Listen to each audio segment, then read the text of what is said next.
নির্বাচনের আগে বিএনপির নানা রকম ইলেকশন নিয়ে আনসার্টেনিটি ছিল, নানানজন নানান কিছু করতে চেয়েছে, কিন্তু যদি ক্ষমতায় সে নির্বাচনের পর চলে আসে তাহলে সেই জায়গাগুলোতে ছাড় দিতেও পারে। বাংলাদেশের রাজনৈতিক সিস্টেম এটাই, আমরা সবাই ফর্ম কিনেছি, দল ফর্ম বিক্রি করছে, দল যদি সিদ্ধান্ত দেয় তাহলে আমি ইলেকশন করব, না হলে করব না। 12ই ফেব্রুয়ারি অনুষ্ঠিত হবে ত্রয়োদশ জাতীয় সংসদ নির্বাচন। একটি ব্যালটে প্রার্থী বেছে নেব আমরা, আরেকটি ব্যালটে আমরা বলবো হ্যাঁ অথবা না। কিন্তু দেশের মানুষ কি জানে ঠিক কিসের পক্ষে অথবা বিপক্ষে ভোট দিতে যাচ্ছেন তারা? আমরা কি নিশ্চিত হ্যাঁ ভোট দিলে আমার ভবিষ্যতে কোনো সরকার উপেক্ষা করতে পারবে না আমার ভোটটি? আবার না ভোট দিলে সত্যি কি বাংলাদেশ ফ্যাসিবাদের দিকে ফিরে যাবে? সরকার বলছে এটি শেষ সুযোগ, আবার বিশ্লেষকরা বলছেন এটি একটি মাত্র সুযোগ, শেষ নয়। এই বিভ্রান্তি এবং বিতর্কের মধ্যেই আমরা জানবার চেষ্টা করব গণভোট এবং বাংলাদেশের ভবিষ্যৎ রাজনীতি নিয়ে বিস্তারিত তথ্য। আর সে কারণেই আজকে আলোচনার বিষয় ঠিক করেছি গণভোটে হ্যাঁ না এর জটিলতা। দর্শক, আমন্ত্রণ আপনাদের সবাইকে মধুমতি ব্যাংক পিএলসি নতুন বাংলাদেশের আয়োজনে। আমি জান্নাতুল কলি আপনাদের সঙ্গে আছি। আলোচনার জন্য আজকে স্টুডিওতে উপস্থিত আছেন ডাক্তার জাহিদুর রহমান, বিশ্ববিদ্যালয়ের শিক্ষক এবং রাজনীতি বিশ্লেষক, আছেন অ্যাডভোকেট মুজাহিদুল ইসলাম শাহিন, যুগ্ম আহ্বায়ক, জাতীয় নাগরিক পার্টি এনসিপি। আমন্ত্রণ আপনাদেরকে। ভালো আছেন নিশ্চয়ই। আগে জাহিদুর রহমান, আপনার কাছে জানতে চাবো গণভোট হ্যাঁ এবং নায়ের জটিলতা রয়েছে কিনা? সাধারণ মানুষ হ্যাঁতে ভোট দিলে কি হবে, নাতে ভোট দিলে কি হবে? ধন্যবাদ আপনাকে। আমি জটিলতা আছে সরাসরি বলে ফেলা ভালো। জটিলতা কোত্থেকে হলো সেটা একটু বলতে চাই। প্রথম একটা থিওরিটিক্যাল আলোচনা করি, সেটা হচ্ছে যেভাবে গণভোট হচ্ছে এভাবে গণভোট হওয়ার কথা না। এই ঐক্যমত্য কমিশন একটা তৈরি হয়েছে, এই ঐক্যমত্য কমিশন একটা সুপারিশ করেছে কি কি পরিবর্তন আমরা করতে চাই। এর মধ্যে প্রায় সব দল পার্টিসিপেট করেছে, জুলাই গণ অভ্যুত্থানের যেসব স্টেক হোল্ডার্স আছে, তারপর সেখানে গণভোট হচ্ছে। কিন্তু একটা সংবিধানে কি হবে না হবে সেটা আসলে ডিসাইড করবে কে? প্রাথমিক ডিসিশন কে নেবে? নিয়ম হচ্ছে এটা পার্লামেন্ট নেবে। পার্লামেন্ট কি কি করতে চায় সেটা তারা করবে, তারপর জনগণ সেটা অ্যাগ্রি করছে কিনা, তারপর সেটা গণভোটে যাবে। আমি একটা উদাহরণ দিই, আমাদের এই উদাহরণ আছে আমাদের দ্বাদশ সংশোধনী, সেটাতে আমরা 91 সালে এরশাদ পতনের পর যখন আমাদের গণতন্ত্র ফিরে আসলো, আমরা সংবিধান তো রাষ্ট্রপতি শাসিত সরকার ছিল, এরশাদ তো প্রেসিডেন্ট ছিলেন, এটাকে জিয়া প্রেসিডেন্ট, ওই যে মুজিব 75-এ বাকশাল করে প্রেসিডেন্ট করলেন, সেই প্রেসিডেন্ট রয়ে গেল। দ্বাদশ সংশোধনীতে এসে আমরা প্রধানমন্ত্রী শাসিত, এভাবে বলা উচিত যে পার্লামেন্টারিয়ান সিস্টেমে ঢুকলাম। তো আমরা আগে 2/3 মেজরিটি দিয়ে পার্লামেন্টে এটা পাশ করে ফেললাম, তারপর আমরা গণভোটে গেলাম যে ঠিক আছে আমরা যে করলাম এটা জনগণ চাইছে কিনা। ঘোড়ার আগে গাড়ি জুড়ে দেওয়ার মতো এক ধরনের ব্যাপার এবারকার গণভোটে আছে। গণভোট হওয়ার পরে পার্লামেন্ট ওটা তামিল করতে হবে। এর মধ্যে পার্লামেন্টের একটা প্রবলেম হয়ে গেল। পার্লামেন্টকে আপনি বলছেন যে এটার সেই যে গণপরিষদের ক্ষমতা থাকবে, কিন্তু সে তো কিছু বলতে পারবে না, সে যা জনগণ যা বলবে আপনি ক্ল্যারিক্যাল জবের মতো এটা পাশ করে দিতে হবে। তাহলে সংসদ যে তৈরি হলো তার তো কোনো মতামত নেওয়া হলো না। এরকম কতগুলো আইনি ডিবেট আমি মনে করি ইলেকশনের পর হতে পারে। আরেকটা বড় জটিলতা আছে, এটা সম্ভবত আরো বড়, এটা পলিটিক্যাল জটিলতা। সেটা হচ্ছে গণভোটে যেভাবে ব্যালটে 4টা বিষয় আসবে, এর মধ্যে গতে যা যা আছে, এই গয়ে থাকা জিনিসগুলো প্রত্যেকটা দলই তারা মোটা দাগে এন্ডোর্স করেছে, নোট অফ ডিসেন্ট খুব হালকা দু একটা ছাড়া। ক আর খতে বিশেষ করে বিএনপির, এগুলো বিএনপি চায়, যেমন তত্ত্বাবধায়ক সরকার বিএনপি চায়, কিন্তু ওটা একটা স্টেজে গিয়ে বিএনপি ওটা অ্যাগ্রি করে না, লাস্টের দিকে ওখানে নোট অফ ডিসেন্ট আছে জুলাই সনদের। নির্বাচন কমিশন এবং অন্যান্য কমিশন তৈরির ক্ষেত্রে নির্বাচন কমিশন যেভাবে তৈরি হবে সেটা নিয়ে বিএনপি নোট অফ ডিসেন্ট নাই, কিন্তু অল আদার কমিশনস যেগুলো সাংবিধানিক কমিশন আছে, ধরুন পাবলিক সার্ভিস কমিশন, এরকম এগুলো বিএনপি নোট অফ ডিসেন্ট আছে। 2-এ আছে আপার হাউস হবে, আপার হাউস বিএনপি চায়, কিন্তু প্রাপ্ত ভোটের যে অনুপাত, আমরা যেটাকে প্রপোর্শনাল রিপ্রেজেন্টেশন বলি, বিএনপি আবার ওটা চায় না। এটা সে চায় লোয়ার হাউসের সিটের যে অনুপাত সেটা অনুযায়ী, নারী সিটের ক্ষেত্রে যেটা হয়।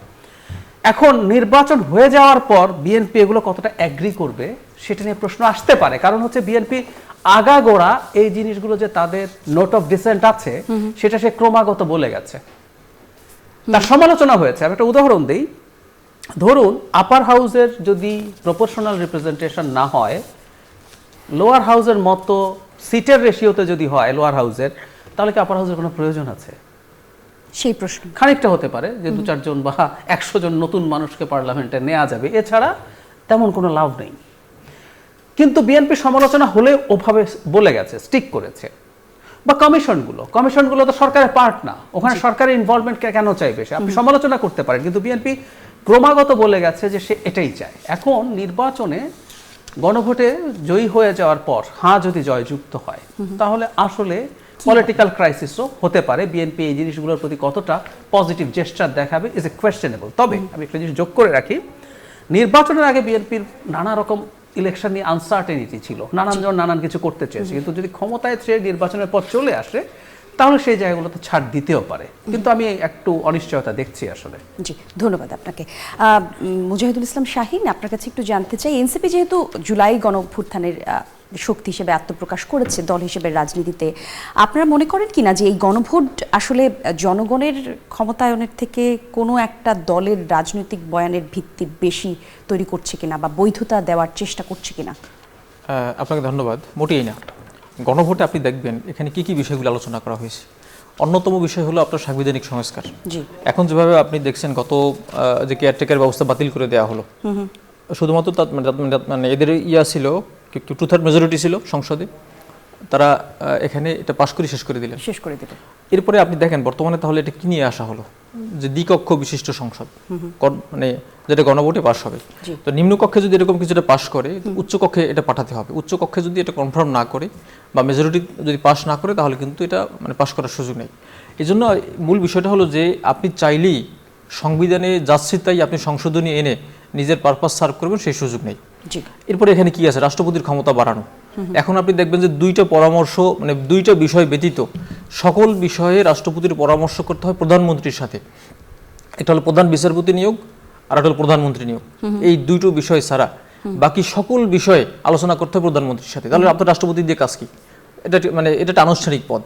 এরপরে আপনি দেখেন যে এই যে কেয়ারটেকার সিস্টেম, এখানে জুলাই সনদে বলা আছে যে যদি তারা ভোট দেয় তাহলে কেয়ারটেকার সিস্টেম ফিরে আসবে।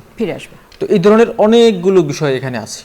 এখন আমরা বাংলাদেশের মানুষ এগুলো চাই কিনা? আমরা একটা কেয়ারটেকার সিস্টেম না থাকার কারণে শেখ হাসিনার অধীনে আমরা মানে কি রাতের ভোট দেখেছি, দিনে জাল ভোট দেখেছি। কিন্তু বাংলাদেশের সংবিধান তো বহুবার পরিবর্তন হয়েছে এবং বাংলাদেশের সংবিধান করাই হয় বলা চলে। এখন অনেকেই বলছেন যে বাংলাদেশের সংবিধান হয়ই পরিবর্তনের জন্য। আপনার কথাটা এখানে আসছে যে এই সংবিধান পরিবর্তন যখন তখন ইচ্ছা কিন্তু করা যাবে না। যখন আপনার দ্বিকক্ষ বিশিষ্ট সংসদ হবে, নিম্নকক্ষে একটা জিনিস পাশ করলো, আপনি দেখেন এর আগে আমরা দেখেছি নিম্নকক্ষে বা সংসদে মমতাজের গানও হতো, এবং একটা লাইন দেখে বাংলা দেখে পড়তে পারে না এরকম সংসদ সদস্য আমরা দেখেছি। এই সংসদ সদস্যদের কবল থেকে রক্ষা পাওয়ার জন্য যদি এরা যদি আইন প্রণেতা হয়, তাহলে কি আইন এখানে পাশ হবে? আমরা এখানে দেখেছি যে টাকার বিনিময়ে মানে একটা কোটিপতি ক্লাব এখানে হয়েছে। তো সেই কোটিপতিরা এসে কি আইন বানাবে? তাদের হলো আপনার ব্যবসা সমৃদ্ধির জন্য তারা আইন এখানে মানে বানাচ্ছিল আর কি। তো এখন যখন উচ্চকক্ষ হবে, এই গণভোটের মাধ্যমে মানুষজন ম্যান্ডেট দিবে যে না একটা উচ্চকক্ষ দরকার, যে নিম্নকক্ষে পেশি শক্তি বা টাকার মাধ্যমে যদি সংসদ সদস্য হয়, কঠিন হবার একটা সুযোগ থাকবে। সংসদ তারা মানে যে আপনার পেশি শক্তি বা টাকার বিনিময়ে যদি কেউ সংসদ সদস্য হয়, সেক্ষেত্রে মানে চাইলে মানে একটা আইন পাস করতে পারবে না। তারা একটা আইন পাস করার পরে এটা মানে আপনার উচ্চকক্ষে যাবে। উচ্চকক্ষে যখন এখানে বিশেষজ্ঞ ব্যক্তিরা থাকবেন, তারা যখন দেখে এটাকে সার্টিফাই করবেন যে না এটা আইন পাস হওয়ার মতো, তখন আইনটা পাস হবে। এই জন্য আমরা মনে করি যে এই গণভোটে উচ্চকক্ষের যে ধারণাটা আসছে এটা হওয়া দরকার, এবং সংবিধান সংস্কার হওয়া দরকার। বিচার বিভাগ সংস্কারের জন্য অনেক প্রস্তাবনা আছে। আপনারা কেন বলছেন সেটা পরিষ্কার আমার কাছে, কিন্তু আমি একটু জানতে চাই যে অন্তর্বর্তীকালীন সরকারও গণভোটের মানে নির্দিষ্ট একটি অপশনের পক্ষে, অর্থাৎ হায়ের পক্ষে প্রচারণা চালাতে বলছেন।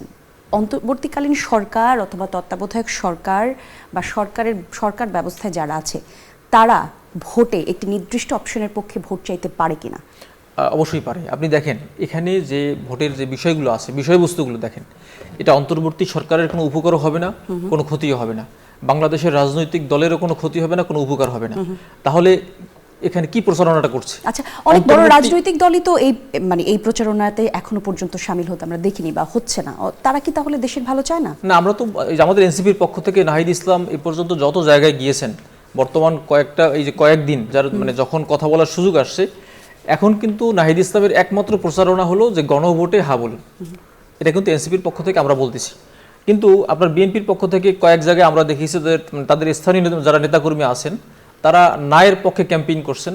যদিও বিএনপি কেন্দ্রীয়ভাবে হা বা নায়ের পক্ষে মানে কোনো ক্যাম্পেইন করতে বলছেন কিনা আমরা জানি না, বাট একদম সেটাই লোয়ার লেভেলে প্রশ্ন করলাম, তাহলে বিএনপি কি দেশের ভালো চায় না? না, আমি সংস্কার এটা চায় বিএনপির না? কথা বলছি না, কারণ বিএনপি যেহেতু দলীয়ভাবে এখন পর্যন্ত কোনো স্ট্যান্ড নেয় নাই, যদিও মানে গতকালকে মির্জা ফখরুল ইসলাম আলমগীর বলছে যে হায়ের পক্ষে থাকা উচিত, এই সংবাদটি দলীয়ভাবে যদি তারা না বলে তাহলে তো আসলে কোনো নির্দেশনা নয়, এটা ব্যক্তিকেন্দ্রিক আপনার কথা বলা হয়ে যাবে। এখন যদি আপনার দলীয় কোনো নির্দেশনা না থাকে তাহলে আমরা ধরে নেব যে হয়তো তারা মানে নিরপেক্ষ আছে আর কি। জি, এই সংযুক্ত প্রশ্ন আরো একটি আসে, আপনারা জুলাই সনদে তাহলে স্বাক্ষর কেন করেননি? মানে আমরা তো জুলাই সনদ বাস্তবায়নের প্রক্রিয়া কি হবে এটা তখন বলা ছিল না, এই কারণে আমরা কিন্তু জুলাই সনদ, এই যে পরে আপনি দেখেন পরবর্তীতে অর্ডিন্যান্স হলো, এই অর্ডিন্যান্সটা কিন্তু জুলাই সনদে বাস্তবায়ন করার অর্ডার হয়েছে। হ্যাঁ, অর্ডার হয়েছে, অর্ডার হয়েছে।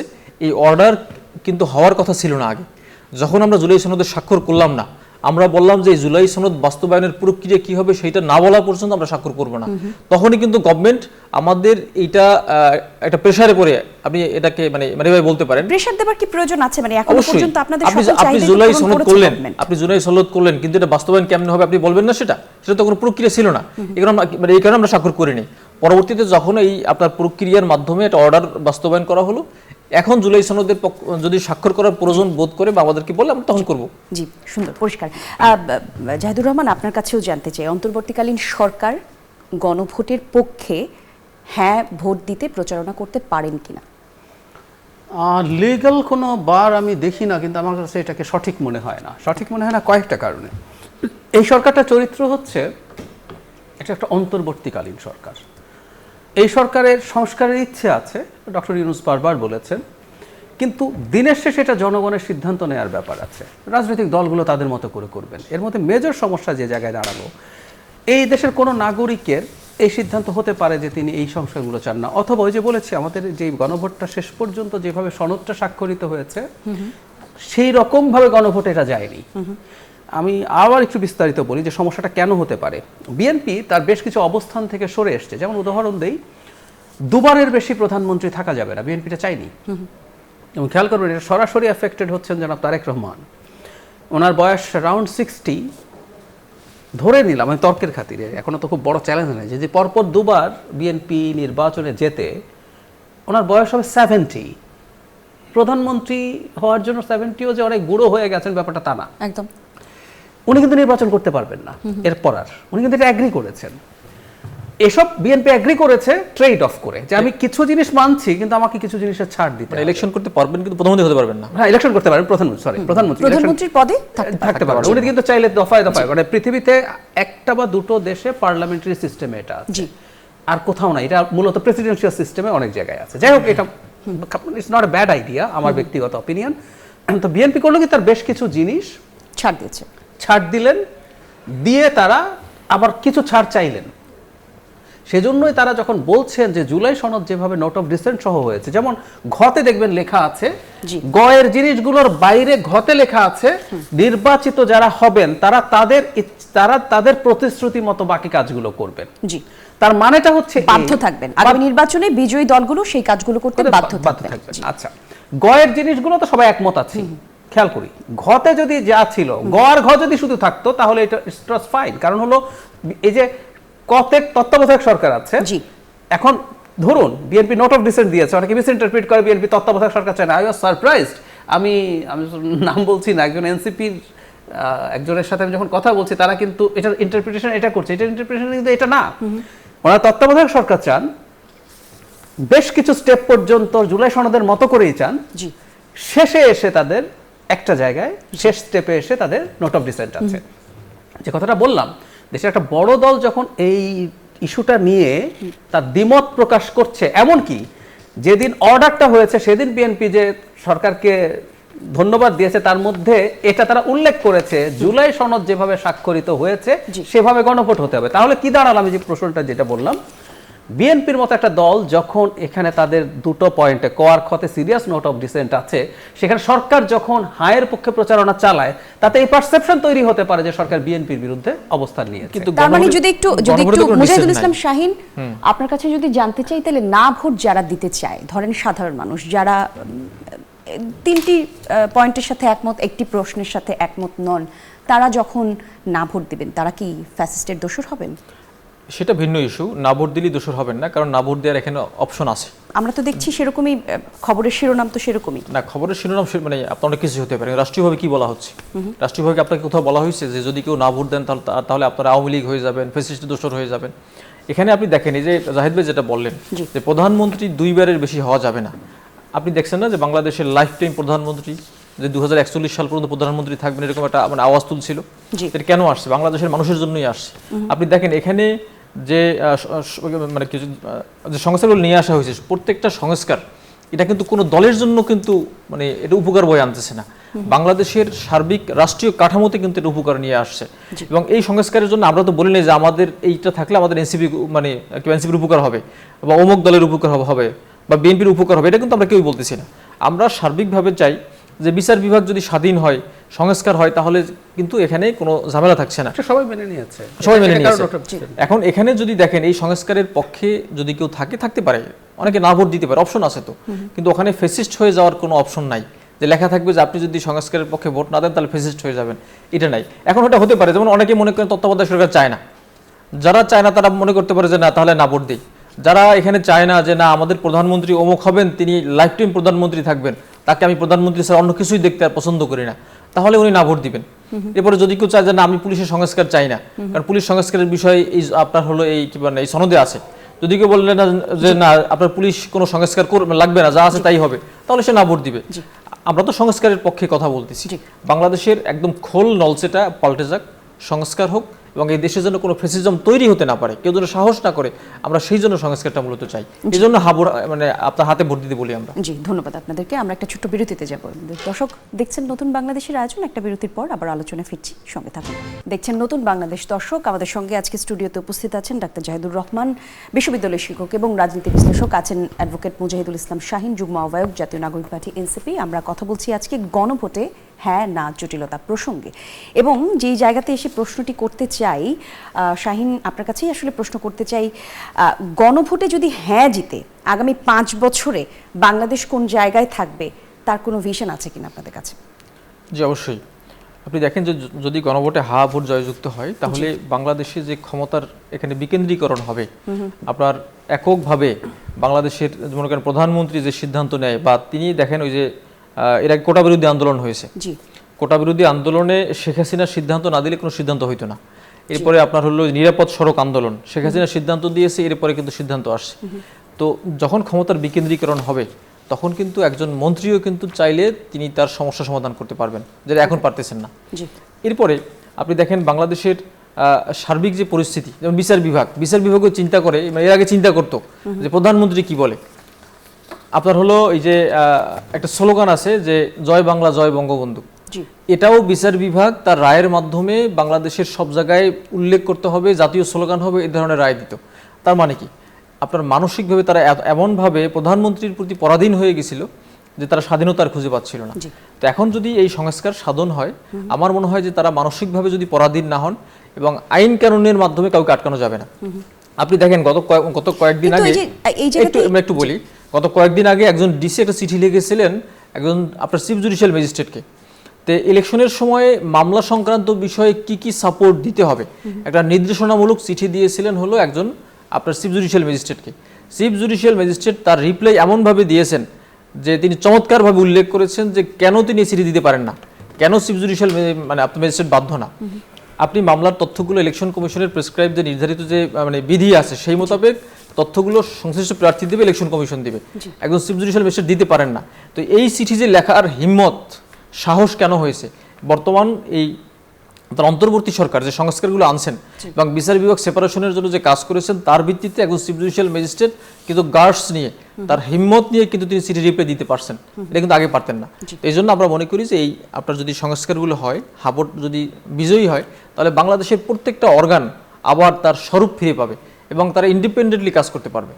তার মানে ভরসা করা যায় ডেফিনেটলি। জি, আচ্ছা, একটু সংযুক্ত প্রশ্ন, এই যে এনসিপি পার্টি, এবি পার্টি এবং রাষ্ট্র সংস্কার আন্দোলন, এই 3 দল মিলে গণতান্ত্রিক সংস্কার জোট করে রাষ্ট্র সংস্কার আন্দোলনে এটাকে না জানিয়ে আসলে জামায়াতের সঙ্গে আবার আপনারা জোট করেছেন। তো সেই জায়গাতে রাজনীতিতে এক ধরনের কি এটা প্রতারণা নয়? আপনারা নিজেরা রাজনৈতিক দল তৈরি করবার আগেই নিজেদের রাজনীতি যাদের সাথে শুরু করেছেন সেখান থেকে আপনারা যখন বেরিয়ে আসলেন তখন আসলে ভরসার জায়গাটা, যখন আপনারা ভরসার কথা বলছেন, কতখানি ভরসা করবো আমরা? আপনার এই তিনটা মানে এই জোটের মধ্যে তিনটা party, G, AB party registered party, NCP registered party, রাষ্ট্র সংস্কার কোনো রেজিস্টার্ড পার্টি না। তো এই জোটের তিনটা পার্টির মধ্যে দুইটা পার্টি আবার 11 দলীয় জোটে অংশগ্রহণ করেছে। জি। এবং এটা কিন্তু একদম যে বোঝাপড়া হয় নাই তা না, আমরা জোট নিয়ে আলোচনা করছিলাম, রাষ্ট্র সংস্কারের সাথে এই বিষয়ে কিছু কথা এখানে কথা হয়েছে আর কি। সুতরাং এই তিনটা পার্টির মধ্যে যখন দুইটা পার্টি আপনার 11 দলীয় জোটে যায় তখন এটাকে প্রতারণা বলার কিছু নাই। আমরা যদি এককভাবে চলে যেতাম, কেউ না জানতো, গোপনে যেতাম, তখন কথা ছিল। এনসিপি জামাতের সাথে জোট করার আগে যারা আসলে এনসিপির থেকে মনোনয়ন ফর্ম কিনেছেন তাদের টাকাগুলো কি ফেরত পেয়েছেন? কেন ফেরত দেওয়া হবে? এনসিপি কি কখনো বলেছে বা কোনো দল কি ফেরত বলে? দেওয়া হয়েছে কিনা? না না না, কেন দেওয়া হবে? আপনার প্রশ্নই তো ঠিক না। কেন দেওয়া হবে? আমার পার্টির নমিনেশন ফর্ম আমি বিক্রি করব, এখানে স্পষ্ট করে লেখা আছে যে পার্টি চাইলে আপনাকে নমিনেশন দিতে বাধ্য থাকবেন না, এবং হলো পার্টি যে কোনো সময় যে কোনো সিদ্ধান্ত নিতে পারেন এবং এই সিদ্ধান্ত প্রত্যাহারও করতে পারেন। এই সিদ্ধান্ত মেনে কিন্তু আমরা সবাই ফর্ম কিনেছি, আমি এখন ফর্ম কিনেছি, কিন্তু আমি তো ইলেকশন করতে পারছি না। তার মানে কি? এটা আপনার বাংলাদেশের রাজনৈতিক সিস্টেম এটাই। আমরা সবাই ফর্ম কিনেছি, দল ফর্ম বিক্রি করছে। দল যদি সিদ্ধান্ত দেয় তাহলে আমি ইলেকশন করব, না হলে করব না। যেহেতু আমার পার্টি জোটে গিয়েছে, জোটের ভিত্তিতে নির্বাচন হচ্ছে, সুতরাং আমরা মানে পারছি না ইলেকশন করতে, এটা তো আমরা মেনে নিয়েছি। পার্টি এখানে টাকা ফেরত দেওয়ার কোনো অপশনই নেই বা কোনো সুযোগই নেই, অথবা এই প্রশ্ন আসারও কোনো সুযোগ নেই। ধন্যবাদ আপনাকে জাহিদুর রহমান। আপনার কাছে জানতে চাই, রাজনৈতিক যে কালচার সেটার গুণগত পরিবর্তন আদৌ হয়েছে কিনা 5 আগস্টের পর? আর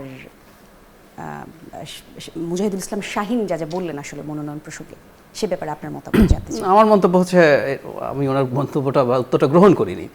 ধরুন আমি এনসিপির ফর্ম কিনতে যাচ্ছি, আমি জানি আমি 300 আসনে নির্বাচন করব, এটা তো ফ্যাক্ট। 300 আসনে নির্বাচন করলে মানে জোট হওয়ার পরও সম্ভাবনা, খেয়াল করুন যে তিনটায় মানে আমি ওনাদের অভ্যন্তরীণ যে সমস্যা হয়েছে, ডক্টর তাসনুভা জেবিন একটা লম্বা স্ট্যাটাস দিয়েছেন, ওর মধ্যে উনি খুব গুরুত্বপূর্ণ একটা প্রশ্ন তুলেছেন যে ওনাদের এটা জানতেন, আমি অন্য আপামর অন্যদের কথা বলছি না, আমরা তাসনুভার কথা বলছি, আলাপ ছিল যে কয়টায় আন্ডারস্ট্যান্ডিং হবে সেটা থাকবে, বাকিগুলোতেও এনসিপির ক্যান্ডিডেটস থাকবে। সুতরাং যারা ফর্ম কিনেছেন, ইয়াস আপনি ফর্ম কেনা মানে তো নমিনেশন পেয়ে যাওয়া না, আই অ্যাগ্রি উইথ দ্যাট, কিন্তু আপনি ফর্ম কিনেছেন যে এনসিপি 300 আসনে কম্পিট করার পজিশনে আছে, জোট হলেও বাকিগুলোতে তারা ক্যান্ডিডেট দেবেন। সুতরাং আপনি আপনার জায়গা থেকে আসলে সরে এসছেন। তাসনুভা জোট নিয়ে প্রশ্ন করেন, উনি প্রসেস নিয়ে প্রশ্ন করেছেন। সো একটা দলকে না শুধু আপনি বলতে পারেন উনি যে বলে আমি বলে দিয়েছি, সো এটা লিগাল, আমি ইললিগাল কিছু করি নাই, এথিক্স বলে একটা কথা আছে। সো সবকিছু লিগাল হলেও সবকিছু না এথিক্যাল না, এই প্রশ্নে এটার প্রবলেম আছে। এবং এনসিপিকে একটু এথিক্সও মানার চেষ্টা করতে হবে, বিকজ তারা নয়া বন্দোবস্তের কথা বলে। উনি যখন অন্য দল এটা বলে ওটা বলে বলছেন, হ্যাঁ হতে পারে অন্য দল পাত্তা দেয় না, কিন্তু আমরা তো এনসিপি তো আমি তো মানে এনসিপির কাছে চাই নাই, এনসিপি আমার কাছে এসে সেল করেছে যে আমি নতুন বন্দোবস্তের রাজনীতি করছি। সো আমি ঠিক আছে, আমি তার কাছে সেটা এক্সপেক্ট করি। আচ্ছা, বিচার বিভাগ নিয়ে একটা কথা একটু বলা দরকার।